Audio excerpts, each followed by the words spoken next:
Di antara semua aset yang mahal yang mungkin kamu miliki, ada dua aset termahal yang harus kamu jaga. Yaitu yang pertama adalah kesehatan, yang kedua adalah kecerdasan. Karena ada masanya engkau tidak bisa mengandalkan orang lain. Ada masanya tidak ada orang yang bisa menolong kamu selain dirimu sendiri. Itu sebabnya kamu adalah orang yang sangat beruntung kalau kamu sampai masa tuamu kamu bisa sehat dan kuat. Sebabnya kesehatan adalah aset yang harus kamu jaga. Karena dengan kesehatan, tubuhmu bisa menjadi kendaraan. Tetapi kalau tubuhmu sakit, dia akan menjadi penjara. Dengan badan yang sehat, kamu bisa melakukan segala aktivitasmu dengan kekuatanmu sendiri.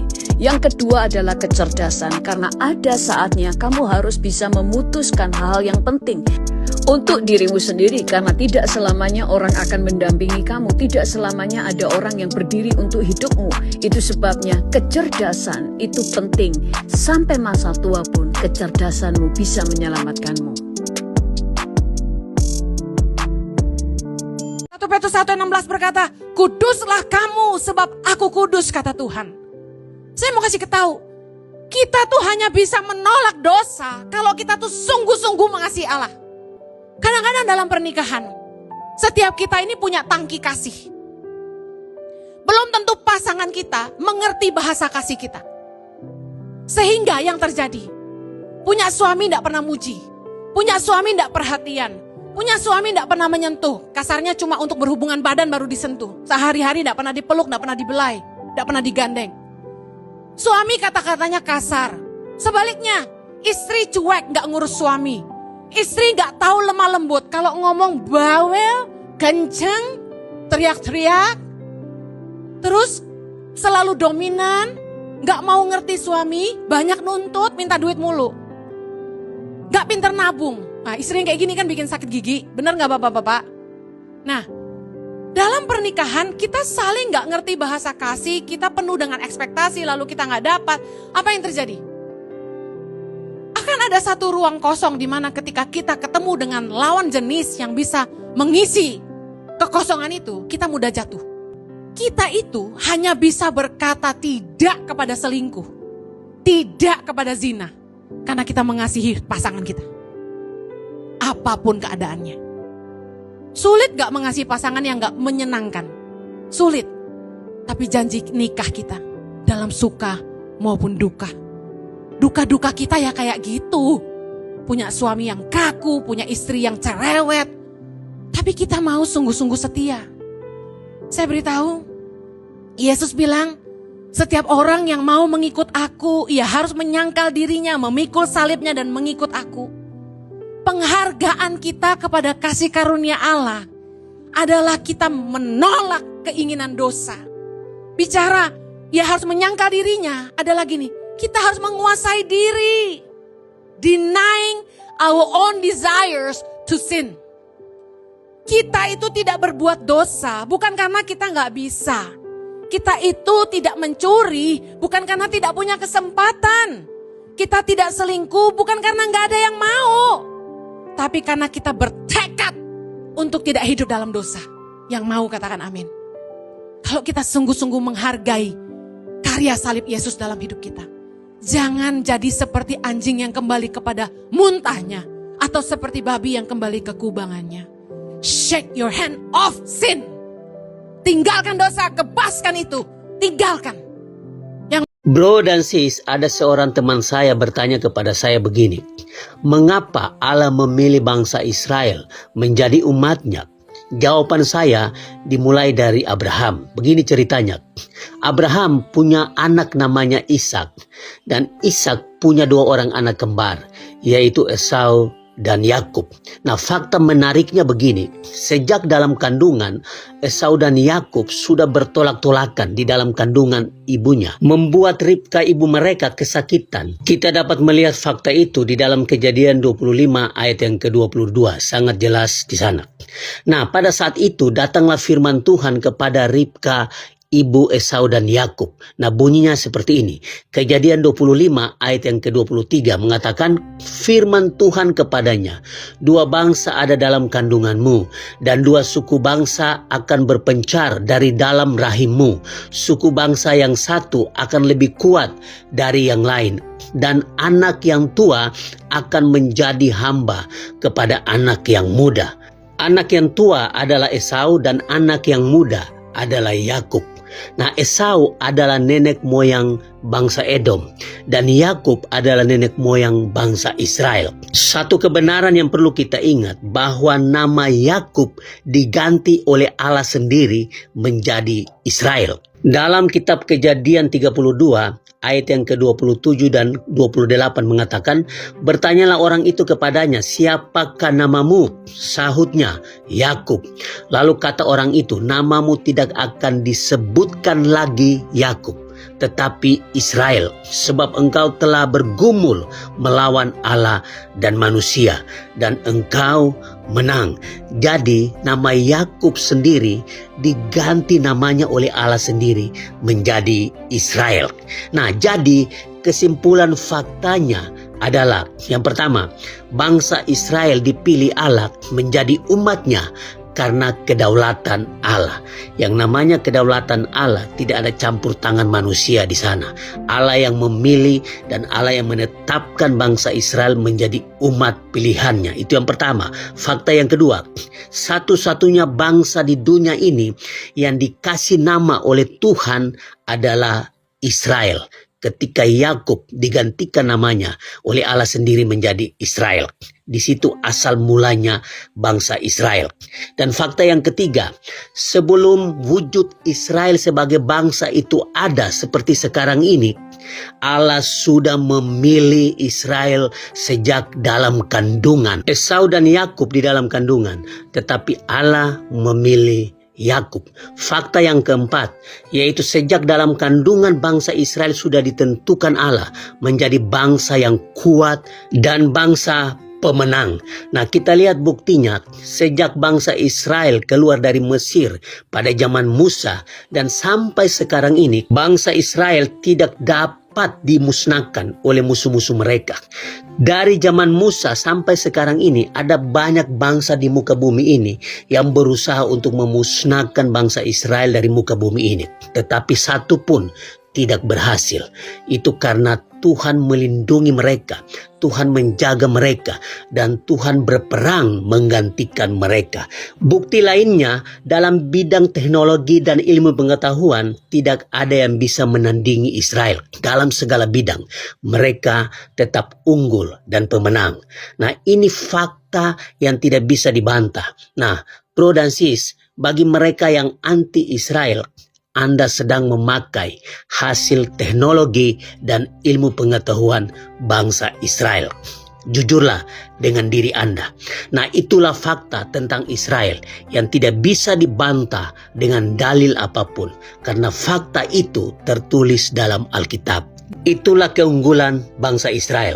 Dan melalui bangsa Israel, banyak bangsa diberkati dengan ilmu pengetahuan dan teknologi. Inilah fakta yang tidak bisa dibantah oleh siapapun. Tuhan memakai Israel untuk memberkati banyak bangsa, untuk memberkati kita semua dengan ilmu pengetahuan dan teknologi. Tuhan memberkati. Salam sejahtera bagi kita semua. Shalom Bapak Ibu Saudara yang diberkati Tuhan. Saat ini mari kita akan mendengar renungan singkat yang berjudul Tubuhku adalah Baitnya, yang bertolak dari ayat firman Tuhan 1 Korintus pasal 3 ayat 17b. Sebab bait Allah adalah kudus dan bait Allah itu ialah kamu. Saudara, sebagai pembuka saya akan bacakan beberapa ayat firman Tuhan yang dituliskan oleh Rasul Yohanes. Jikalau kamu mengasihi aku, kamu akan menuruti segala perintahku. Aku akan minta kepada Bapa dan Ia akan memberikan kepadamu seorang penolong yang lain, supaya Ia menyertai kamu selama-lamanya, yaitu Roh kebenaran. Dunia tidak dapat menerima Yesus sebab dunia tidak melihat Yesus dan tidak mengenal Yesus. Tetapi kamu mengenal Yesus sebab Ia menyertai kamu dan akan diam di dalam kamu. Jika seorang mengasihi aku, ia akan menuruti firman-Ku dan Bapa-Ku akan mengasihi dia dan kami akan datang kepadanya dan diam bersama-sama dengan dia. Yohanes pasal 14 ayat 15 sampai 17 dan 23. Ayat ini menyatakan kehadiran Tuhan yang berdiam dan menyertai hidup kita selama-lamanya. Rasul Paulus lalu melanjutkan kebenaran itu dengan menuliskan, "Tidak tahukah kamu bahwa kamu adalah bait Allah dan bahwa Roh Allah diam di dalam kamu? Jika ada orang yang membinasakan bait Allah, maka Allah akan membinasakan dia, sebab bait Allah adalah kudus dan bait Allah itu ialah kamu." 1 Korintus pasal 3 ayat 16 sampai 17. Atau tidak tahukah kamu bahwa tubuhmu adalah bait Roh Kudus yang diam di dalam kamu, Roh Kudus yang kamu peroleh dari Allah, dan bahwa kamu bukan milik kamu sendiri. 1 Korintus pasal 6 ayat 19. Tubuh kita adalah bait Tuhan, jadi tugas kita adalah menjaganya. Alkitab sudah memberitahukan caranya, yaitu dengan hidup mengikuti firman-Nya sehingga hidup kita dikuduskan oleh kebenaran yang tertulis di dalamnya. Yohanes pasal 17 ayat 17. Rasul Paulus menambahkan dengan mengajar agar kita keluar dari lingkungan pergaulan yang salah. Ia menasihatkan, "Sebab itu keluarlah kamu dari antara mereka dan pisahkan dirimu dari mereka, firman Tuhan, dan janganlah menjamah apa yang najis, maka aku akan menerima kamu dan aku akan menjadi bapamu dan kamu akan menjadi anak-anakku laki-laki dan anak-anakku perempuan." Demikianlah firman Tuhan yang Maha Kuasa. 2 Korintus pasal 6 ayat 17 sampai 18. Semua kebenaran di atas akhirnya membuat kita bisa memahami karyanya dalam hidup kita. Tuhan yang menyelamatkan, Tuhan pula yang memelihara. Yesus tinggal dalam kita agar kita dapat dituntunnya dan tidak lagi terhilang. Bandingkan Roma pasal 8 ayat 28 sampai 39. Sungguh Tuhan yang luar biasa, sebab segala sesuatu adalah dari Dia, dan oleh Dia, dan kepada Dia. Bagi Dialah kemuliaan sampai selama-lamanya. Roma pasal 11 ayat 36. Immanuel, Yesus selalu menyertai kita. Semoga dengan renungan singkat ini dapat memberkati kita semua. God bless. Kenapa pola pikir kita harus jadi pola pikir yang sehat? Karena kalau enggak, saudara tuh enggak bisa ngerti loh, mana kehendak Tuhan, mana bukan. Akhirnya banyak orang jalan sesuai kehendaknya sendiri. Enggak semata-mata semua tuh salahnya iblis, salahnya iblis, salahnya iblis. Seringkali kita berjalan sesuai kehendak daging, itu aja. Ternyata kalau pikirannya tidak dibaharui, Pak, manusia itu incapable of knowing mana benar, mana salah. Tahukah saudara apa yang membuat orang susah mengampuni? Sederhana, Bu. Karena di pikiran kita, kok enak dia yang bikin salah, kok saya yang harus ngampuni? Rugi dong. Mindsetnya gitu ya, Bu. Itu sebabnya mengampuni sama dengan rugi. Mana ada orang mau rugi, makanya tidak mengampuni. Misalnya, semuanya itu pola pikir. Itu sebabnya saya mengatakan di awal, saudara, your mindset determine, menentukan your life. Nah, terus caranya, Pastor, kalau saya mau ngerubah, gimana? Diisi, saudara. Pikiran yang tadi ngomong mengampuni sama dengan rugi, mengampuni kalah, semua pikiran-pikiran yang salah itu diisi. Tuhan sudah terlebih dahulu mengampuni. Ampunilah orang yang bersalah kepadamu. Itu sebabnya kenapa firman Tuhan ngomong, renungkan firman-Ku siang dan malam.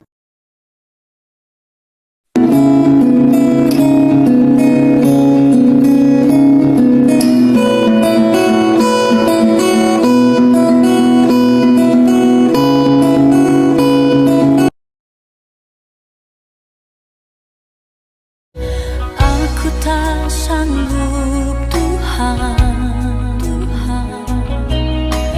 tanpamu ku tak bisa.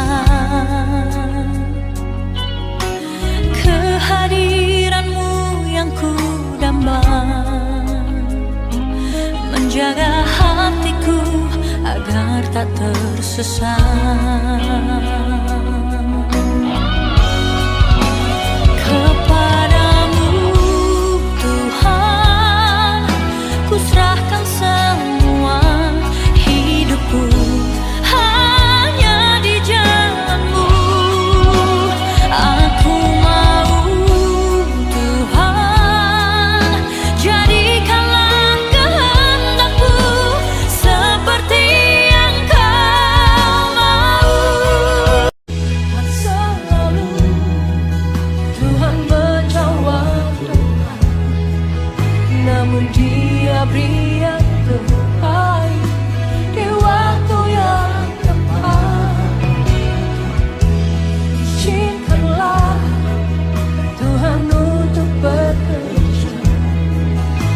mustahil menjadi mungkin oleh karena percaya.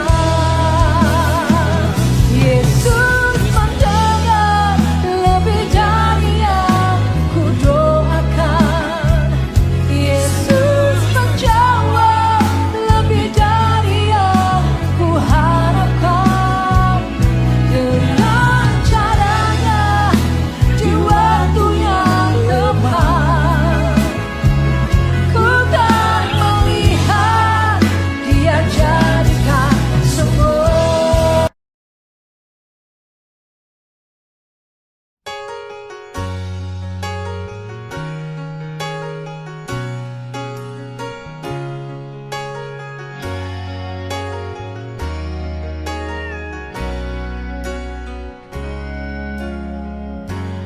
Baby, tell me, where'd you ever learn to fight without saying a word? Then waltz back into my life like it's all gonna be alright.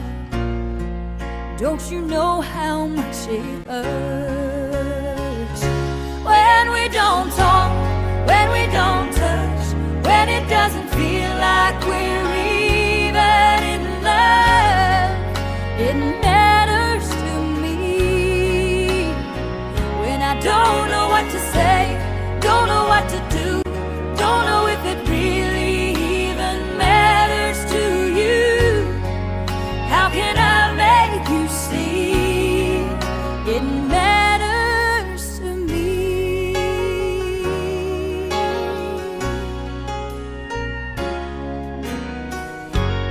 Maybe I still don't understand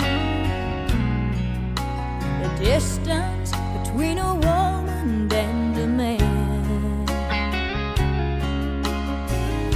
So tell me how far it is and how you can love like this, 'cause I'm not sure I